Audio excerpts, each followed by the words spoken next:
Did you know there are at least 7,000 languages, it's thought, in the world, and that within the next 80 years, nearly half of those could disappear, silencing entire cultures along with them? You're watching Roundtable.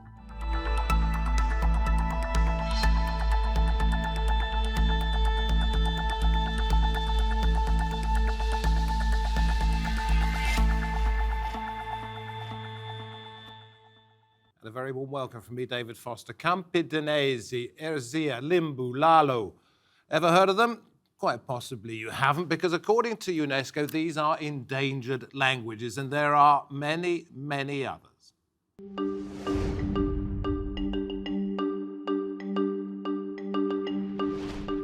As many as 3,000 languages could disappear within the next 80 years.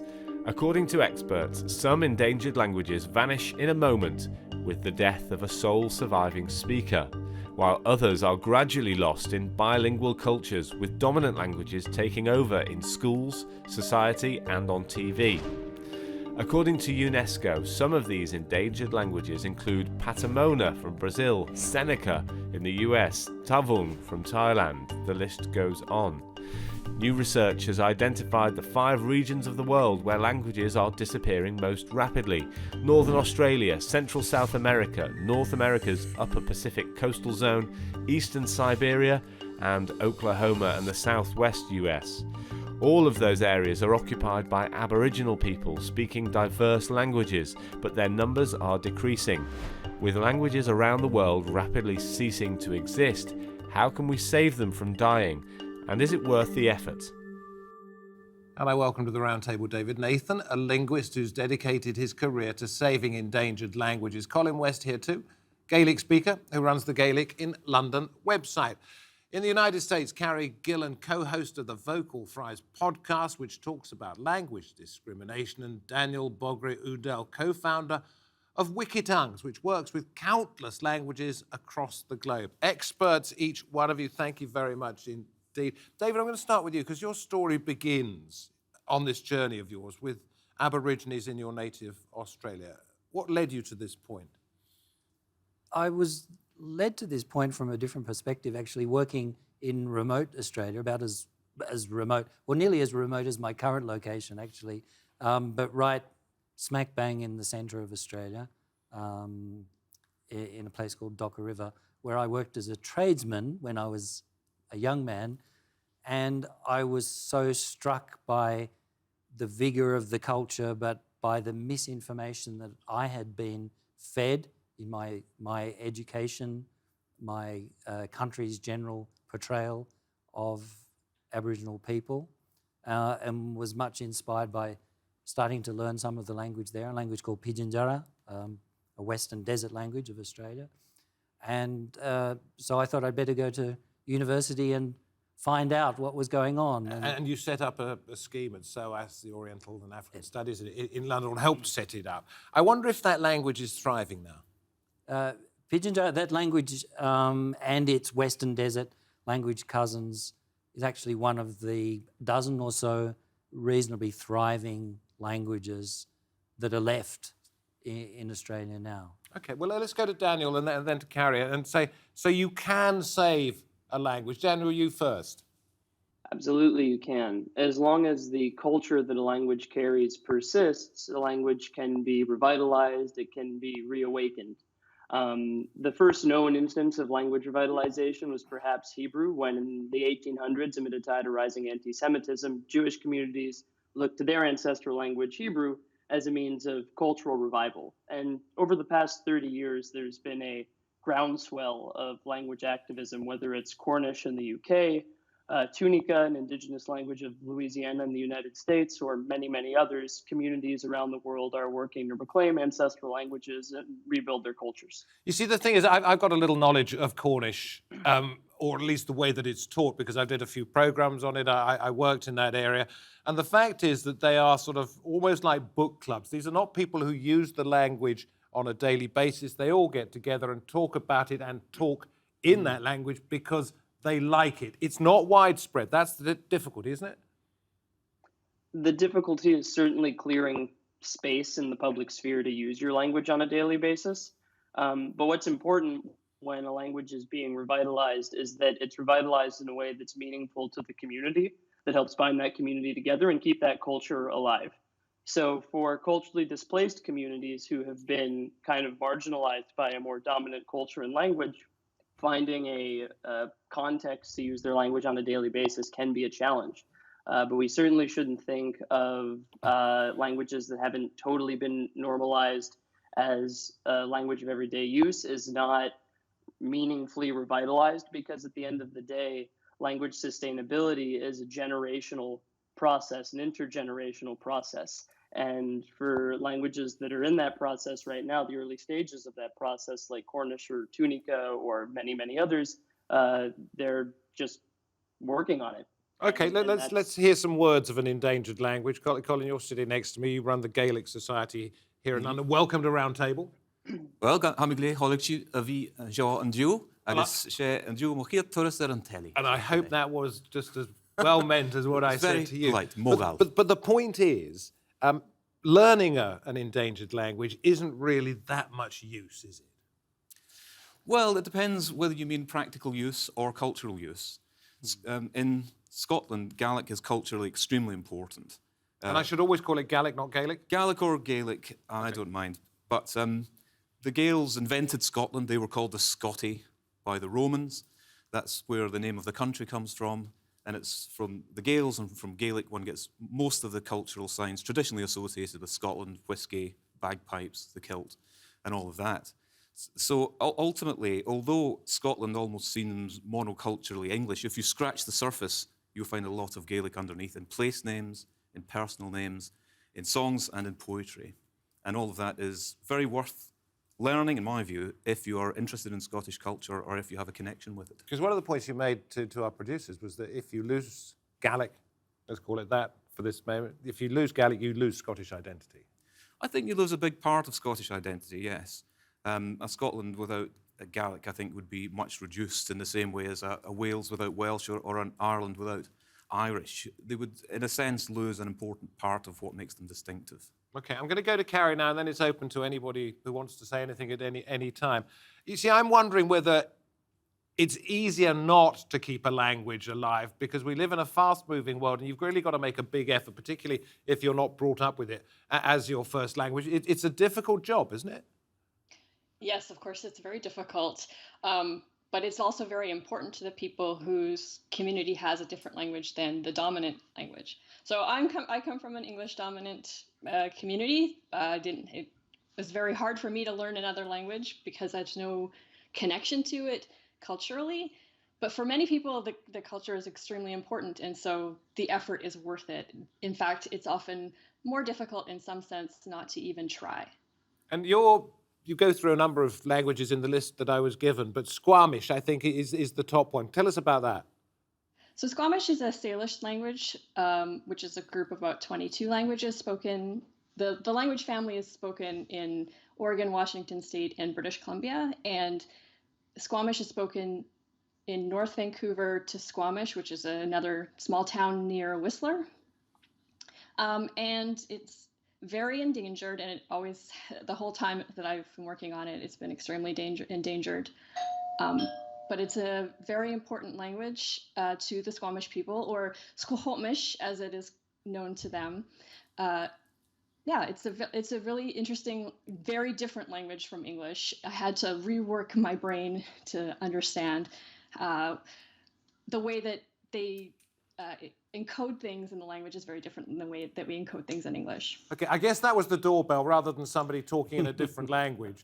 You don't have to go and answer it, but feel free if you want to. But David, and everybody, this is what fascinates me about language, and I did study languages up to a reasonably high level, is the fact that there are so many different ways of communicating. There's a Greek community that just does clicks, makes clicks in the back of their throat and noises and whistles, and there's another one that whistles. It's not just the spoken word, is it? Well, of course, we have to remember there are huge amounts of sign languages, and there's some very famous cases across the United States, also in Australia, where I'm from. Is that because of distances? People could see somebody in the distance? No, not entirely. My understanding, and maybe my colleagues know more, is that right across the sort of central plains of the US, there has been sign language or languages which have been lingua franca, so communities could communicate with each other, but also to respect the diversity of people's abilities. There are deaf people, and so it's good if everybody can sign. I don't know if my colleagues have more knowledge about that than I do. Yeah, the variety of ways of communicating are enormous. Daniel, you then carry on. Then I'm going to come back to you, Colin, and ask you a little bit about why you decided to learn Gaelic, because it was only 10 years ago, I think. Sorry, Daniel, you first. Yeah, I think one thing to keep in mind about sign languages is that they're often left out of conversations about linguistic diversity because they're often misunderstood to be a signed counterpart to a locally spoken language as opposed to being languages in their own right. And so I'm really glad that we're bringing them up and keeping them involved in this conversation. My favorite fact about how unrelated sign languages are to spoken languages is the fact that British Sign Language and American Sign Language are not mutually intelligible at all. Carrie, how do you go about saving a language? Well, first thing you need is a lot of money because you have to pay for the consultants, the people who speak the language. You have to pay for the people who are gathering the data, who are writing things down or recording things, video, audio. You have to pay for any sort of text that you're creating. Are you creating a grammar? Are you creating a dictionary? All these things take time and money, and they need support from the community itself, but also the larger community that it's embedded in, because, well, for lots of reasons, the reasons that they've lost the language is because of colonization or some kind of external force, and so they need the extra support to actually create the materials in order to help save the language. Okay, Colin, tell me a little bit about your journey into Gaelic. 10 years ago, because obviously you weren't a young man. I mean, No. you weren't an old man either. But was it quite hard to get your head around learning a new language? Or did you have a smattering? Well, I had no smattering whatsoever. What happened was that I was at the Edinburgh International Book Festival, and if you've ever been there, they have different tents for different countries. And I was in the Scottish book tent, and there were all of these Gaelic books there. And I thought, here I am, a Scottish person in the Scottish books tent. I can't understand half of the books. So it was a sort of episode of cognitive dissonance, if you like, which triggered my feeling that part of my identity is sort of missing, or part of my education is faulty. And that's when I started getting into learning. Were you sort of prevented from learning it when you were a young man, or discouraged, or what? No, it just simply wasn't there. It wasn't part of the culture. It wasn't an option in schools. Occasionally you would see a television programme in Gaelic, but if you weren't in the Gaelic community, really it was almost invisible. Okay. In terms of disappearing languages, how do you, with this SOAS project among other things, how do you go about encouraging people to learn? It's all very well collecting the data, collecting the sounds, having the archive, which was to a large extent what you did, but how do you go about encouraging people to use it? Because if you don't use it, it's a bit like a good trusty car. If you don't drive it, it won't work. I guess I'd like to bridge between some of you perhaps playing devil's advocate a bit here and what some others of us have said, because languages are undeniably valuable, and increasingly we're understanding also underpin people's well-being in many ways. But the way I see things now, because I've worked on the sort of revitalisation side as some of my colleagues, and now Almost I work... resuscitation, isn't it, to some extent? Yes, or documentation, for example, I'll come back to.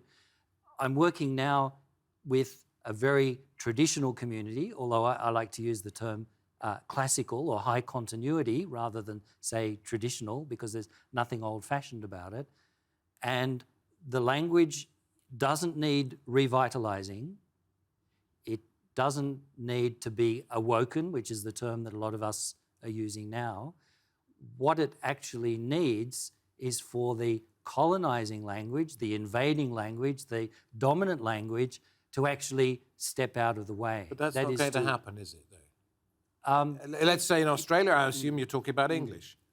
Yes, absolutely. It's not going to disappear, and the Aboriginal language that you're encouraging come to the forefront. In the larger sense, you're right. It's not going to disappear. This is one of the reasons I've called actually where I work for the Anandiyakwa Land Council on a remote island in the Northern Territory of Australia. The language is very strong, Anandiyakwa, but I call that scenario Sydney 1820. So you've got a group of people whose parents lived their way, or grandparents at least, who are encountering this, tide, irresistible tide, which is what you're painting, of people coming, industry, people wanting education, people wanting all the things that all people want. But there are things we can do, David. I mean, there are things we can do to reduce that big footprint of English coming in. Concrete examples. Concrete examples. Well, here's the most concrete of concrete examples. When I was looking at putting together a language policy, I noticed that, you have job descriptions, person specification job description.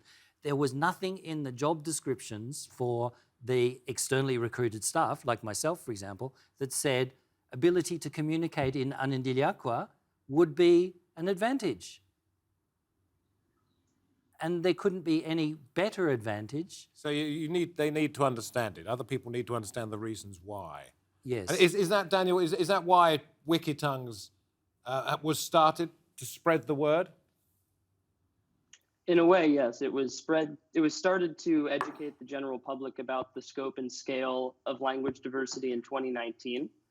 Because first and foremost, it's important to remember that every culture behind every language is still here. People are still alive, and they're still fighting for their rights and their representation. Wikitongues was also founded to encourage everybody to get started documenting their language or working on their language's sustainability, even if they lack institutional support. Because while if you have institutional support and especially funding, it is much easier to accelerate an initiative to keep your language alive. You can get started if you have some access to the internet or other media that is important to your community, like radio or something like that. See, this is I do want to. Sorry to bust in, but this is one of the things I wanted to get to. Is you might imagine in the quote modern world that ancient languages would disappear because of technology. But in fact, I understand it reading into some of this that the internet is one of the great engines of saving endangered language. I'll ask you about your new app in a minute, if I may. Colin. Daniel, yeah, carry on. I would argue that that's absolutely true. I think the greatest misconception about language diversity in 2019 is that its perilous state is the accidental result of globalization. No, it was the result of policies of forced assimilation that took place largely or at greater intensity before the internet was created. Australia, for instance, or here in the United States, we had boarding schools where we forcibly assimilated people. If you were from a minority culture, you were mandatorily taken from your family and sent to a place where you can be punished unless you spoke English. In the UK, you had similar policies in public schools for languages like Gaelic and Welsh and Cornish. Whereas what the internet has done is give people a place to use their language on a daily basis without the interference of a locally dominant one. So, I think you described the Cornish case as kind of like book clubs. In a sense, they're more like breathing spaces, right? And that's incredibly important for a culture to sustain itself. And Carrie, you're nodding in agreement with a lot of what Daniel said. What would you like to add? I just want to point out that these languages aren't ancient any more than English is ancient. Our languages change, all languages change over time, and they're modern languages. They're spoken by people who live in the modern world. They just happen to be from a different culture than ours. Okay, so my mistake there, and I suppose what you're also trying to say is don't regard them as antiquities, because then they might just be put in a cupboard, dusted off once in a while when you want to show somebody. Exactly. David, I should mention, with respect, that I noticed a long time ago that the meme which best captures a journalist is ancient culture or ancient language and modern technology. Okay. It works every time. So it's great to get good news stories out. Oh, I totally agree. But of course, it's.